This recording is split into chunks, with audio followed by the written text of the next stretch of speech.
കട്ടപ്പന, കമ്പംമെട്ട്, ചേറ്റുകുഴി തുടങ്ങിയ സ്ഥലങ്ങളിലുള്ള വിവിധ ക്രൈസ്തവ സഭകളുടെ കുരിശുപള്ളികൾ കല്ലെറിഞ്ഞു തകർത്ത സംഭവത്തിൽ പ്രതി അറസ്റ്റിലായി. പുളിയമല BTR ചെറുകുന്നേൽ ജോബിൻ ജോസാണ് പിടിയിലായത്.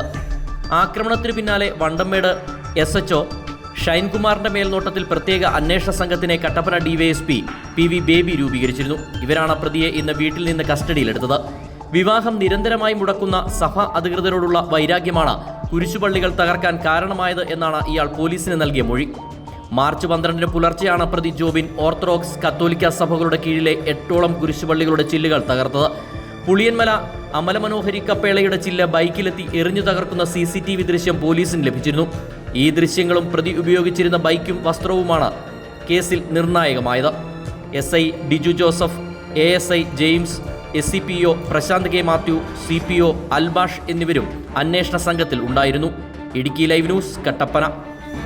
News, advertising, events, live, branding, social media marketing, media productions, ശബ്ദ ദൃശ്യ വിസ്മയങ്ങളുമായി Idukki live media productions, ITI junction, Kattappana.